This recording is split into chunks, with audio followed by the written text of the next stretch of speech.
안녕하세요. 책과 산책을 좋아하는 요길입니다. 요길 리뷰 시작합니다.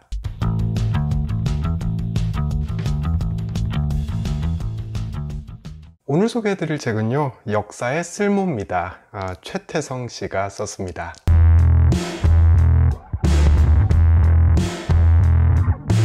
2019년 6월에 출간된 책인데요. 역사 강의 분야에서는 이 설민석 씨하고 쌍두마차를 이루는 분이죠. 최태성 씨가 쓴 책입니다. 역사 에세이라고 보면 될 것 같은데요.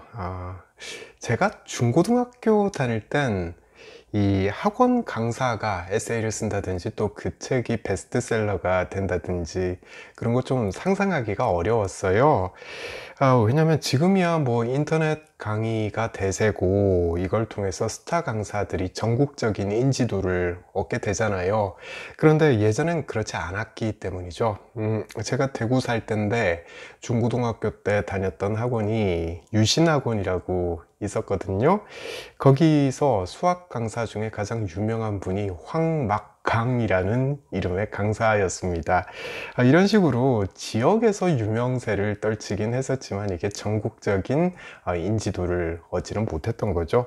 뭐 예외가 있다면 TV를 통해서, 그러니까 EBS 강의를 통해서 유명세를 좀 얻기는 했지만 몇 명 되지는 않았죠. 예를 들어서 서한샘 선생의 국어 강의, 이런 게 굉장히 유명했었습니다. 밑줄 쫙, 이런 유행어까지 생기기도 했었죠.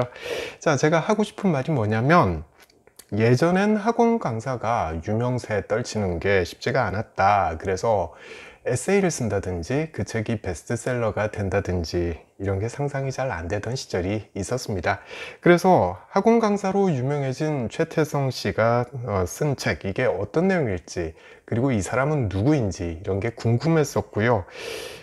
일타 강사라고 하면 아무래도 입시에 도움이 되는 그런 책을 썼지 않을까 싶은데 이 책은 그렇지 않다고 하더라고요. 그래서 한번 봐야 되겠다라는 생각이 있었습니다.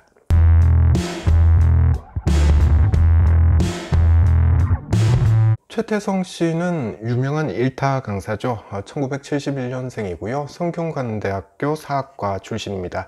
원래는 고등학교에서 1997년부터 학생들 가르치기 시작을 했었고요. 그러다가 사교육 분야로 넘어왔다고 하죠. 주로 인터넷 강의를 하고요. 대중 강연, 방송 출연, 그리고 이렇게 책도 쓰는 분입니다. 저는 이분 잘 몰랐었는데요. 뉴스로 한때 논란의 인물이 되기도 했던 분이더라고요.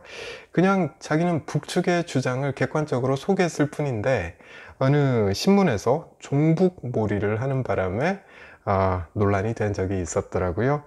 책을 보면 종북 사상을 가진 분은 절대 아닌 것 같은데 당시에 상당히 억울했었겠다라는 생각이 들어요. 이분은 강의를 할 때 그냥 교과서에 있는 내용을 가르치는 게 아니고요. 역사를 왜 배우는가, 이것부터 이야기를 한다고 합니다. 뭔가 확실한 자신의 생각이 있는 분 같다라는 생각을 하게 되고요. 이 책을 읽어보면 그게 정말 확연하게 드러납니다.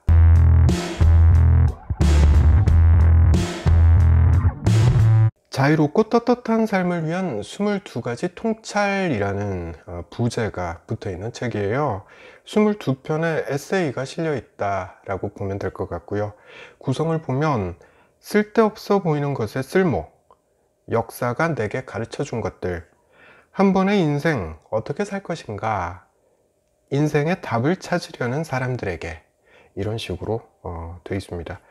역사는 왜 배워야 하는지 이걸 이야기한 다음에 역사로부터 얻을 수 있는 교훈을 과거의 사건과 과거의 인물들로부터 끌어내고 현재에 적용하는 그런 포맷의 글들이 담겨 있다고 보면 될 것 같습니다. 22편 각각의 글이 서로가 연결되는 건 아니고요. 책을 사서 어딜 펼쳐보든지 간에 다 괜찮은 글들이 펼쳐진다라고 보시면 되겠습니다.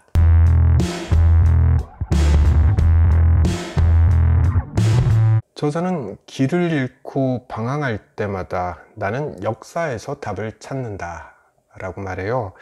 역사 속의 사건을 통해서 현재 내가 직면한 문제를 풀 수 있는 그런 실마리를 찾기도 하지만 역사적인 인물을 통해서 교훈을 얻기도 한다라는 건데요. 저자의 이런 역사에 대한 접근 방법 참 괜찮은 것 같다는 생각이 들어요. 저도 한번 따라 해보고 싶더라고요. 예를 들어서 정약용 선생의 이야기를 하는데 전 이게 참 인상적이었습니다. 역사의 쓸모를 설명하는 챕터에 등장하고요. 정약용은 당시 시대적인 기준으로 보면 그냥 죄인이었죠. 무려 18년 동안이나 유배 생활을 했습니다. 유배지에 갔다가 다시 조정으로 불려가는 경우도 역사 속 인물들을 보면 꽤 있었잖아요. 그런데 정약용은 그렇게도 못했습니다. 정약용은 18년 유배 생활을 한 다음에 집으로 가서 고향으로 내려가서 또 18년을 산 다음에 사망하죠. 아마 당시 권력을 쥔 자들에게 상당히 밉보였지 않았을까라는 생각을 해요. 그렇지 않고서야 이렇게 허망하게 죽도록 내버려 두진 않았을 것 같다라는 생각이 듭니다. 당시 사헌부에 재판 기록만 지금 만약에 남아 있다면요, 우리는 정약용을 그냥 죄인으로 기억하고 있을 겁니다. 만약에 아직도 기억을 하긴 한다면 말이죠. 그런데 우리는 정약용을 조선 후기 실학을 집대성한 학자라고 기억하고 있죠. 유배를 가했던 18년 동안 500여 권의 책을 썼고 그게 아직까지 남아있기 때문입니다. 자, 그럼 정약용은 당시 무슨 생각을 갖고 이렇게 많은 책을 썼을까 궁금하지 않으십니까? 저자는 정약용이 아들에게 쓴 편지에서 그 답을 찾을 수 있다고 말해요. 이런 식입니다. 내가 나의 기록을 남기지 않으면 후세는 나를 그저 죄인으로 기억할 것이다. 이런 식의 기술이 있었다는 거죠. 정약용은 아무도 자신의 가치를 인정해 주지 않는 그런 현실에 낙담해서 폐인처럼 살다가 죽었을 수도 있었을 겁니다. 그런데 그렇게 하지 않았죠. 자신이 할 수 있는 일을, 제일 잘할 수 있는 일을 계속해서 꾸준히 아주 열심히 했습니다. 그 결과 우리는 정약용을 당대 그 누구보다도 위대한 인물로 기억하게 된 거죠.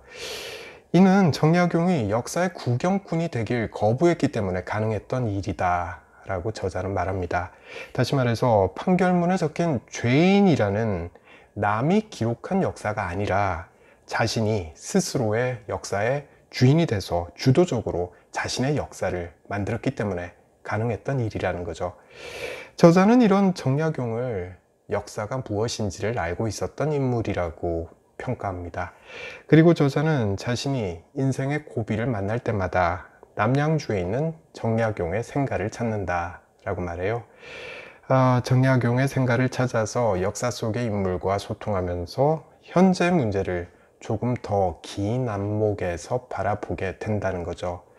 그리고 저자는 말합니다. 내 인생 전체에서 이 문제는 수많은 고비 중에 하나일 뿐이라는 생각이 든다. 이 고난이 인생의 끝은 아니라는 사실을 인식하면 조급한 마음을 약간은 덜어낼 수 있다. 네, 이게 바로 저자가 말하는 길을 잃고 방황할 때 역사에서 답을 찾는 태도일 텐데요.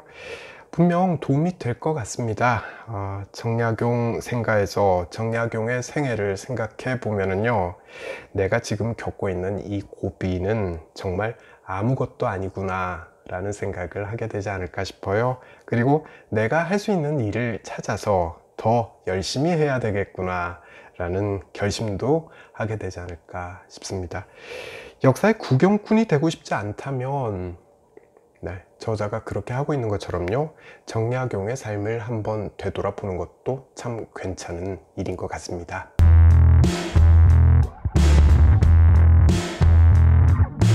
네, 저는 이 책을 읽고 나서요, 역사는 참 쓸모가 많구나 라는 생각을 하게 되더라고요. 이 책 정말 제목 하나는 기똥차게 잘 지은 것 같다 싶어요. 저자는 역사학은 과거의 사람들에게 끊임없이 질문을 던지는 학문이라고 말을 해요.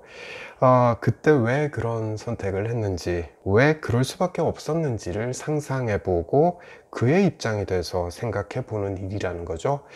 그 과정 속에서 자연스럽게 공감하고 이해하는 연습을 하게 된다고 저자는 말합니다. 또 저자는 이걸 현실에 적용하기도 하는데요. 저자가 이건 직접 경험한 일이라고 해요. 부모님께 용돈을 드렸는데 주기적으로 어느 날 보니까 한 푼도 안 쓰시고 이걸 다 저금을 해 두셨더라는 거예요. 이걸 알게 된 저자가 상당히 화를 냈다고 합니다. 그런데 이분들이 살아온 그 세월을 돌이켜 보니까 이해가 되더라고 이야기를 해요. 자, 이런 거죠. 일제시대를 겪었던 분들이죠. 그때 태어난 분들입니다. 그러고 나서 전쟁을 겪었고요. 초고속 경제성장을 경험하고 21세기를 맞이한 분들이죠. 6.25 직후에 우리나라의 1인당 국민 총소득이 67달러에 불과했었죠. 최빈국이었던 겁니다. 당시 그분들의 최대 목표는 내 자식에게는 이 가난을 물려주지 않겠다라는 거였죠. 그 목표를 이루는데 일생을 바친 분들입니다. 그러니까 아들이 용돈을 줘도 그걸 쓰질 못하는 거죠. 쓰는 게 버는 것보다 더 힘든 일인 거죠, 이분들에게는. 자, 이건 저자의 부모님 이야기이기도 하지만은요, 제 부모님의 이야기이기도 합니다. 아마 부모님이 80대라면 다 같은 생각하지 않나 라는 생각도 들어요. 이분들이 살아온 인생을 이렇게 되돌아보면 왜 이분들이 그런 행동을 하는지 짐작을 할 수 있게 된다는 거죠. 이게 바로 공감입니다. 같은 대목에서 저자는 태극기 집회에 참여하시는 그 어르신들에게도 자신의 공감력을 발휘하는데요. 젊은 사람들은 박정희의 딸이라는 이유로 박근혜를 지지하고 또 성조기를 흔들고 이런 모습을 보면 정말 경악을 하죠. 그런데 이 어르신들의 인생을 한번 되돌아보자 라는 거예요.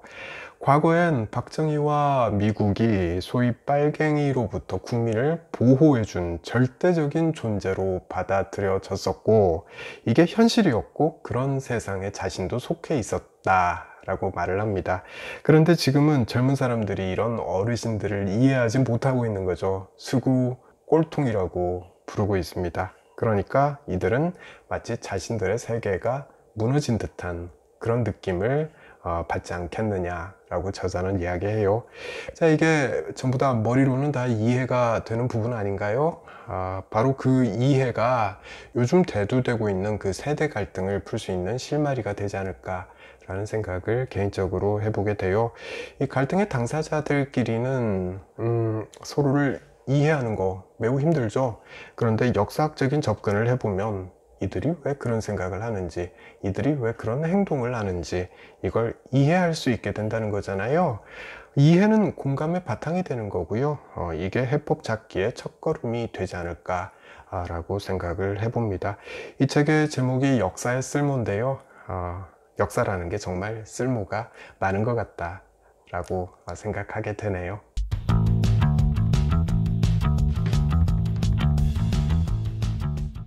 저는 학교 다닐 때 역사 과목 참 싫어했습니다. 왜냐면 1882년 이모군란 이런 식으로 기계적으로 암기를 해야 될 게 너무 많은 과목이어서 그랬던 것 같아요. 그런데 최태성 강사 같은 분을 좀 일찍 만날 수 있었다면 저도 이 역사의 쓸모를 확실히 알 수 있지 않았을까 싶어요. 역사의 쓸모 참 괜찮은 책이라는 생각이 들고요. 더불어서 최태성 강사 참 생각이 마음에 들어요. 이분이 쓰는 책은 다음에 또 있다면 다시 한번 읽어보고 싶다라는 생각을 했습니다. 자, 그리고요, 제가 의상을 협찬을 하나 받았어요. 유튜브 하면서 참 별일이 다 있는데, 제가 아는 지인께서 제가 맨날 같은 옷만 입고 촬영을 한다며 이 옷을 선물을 해 주셨습니다. 감사하고요. 나비윤 누님, 앞으로도 더 열심히 유튜브 만들어 보도록 하겠습니다. 자, 저는 다음에 다른 책 들고 다시 찾아올게요.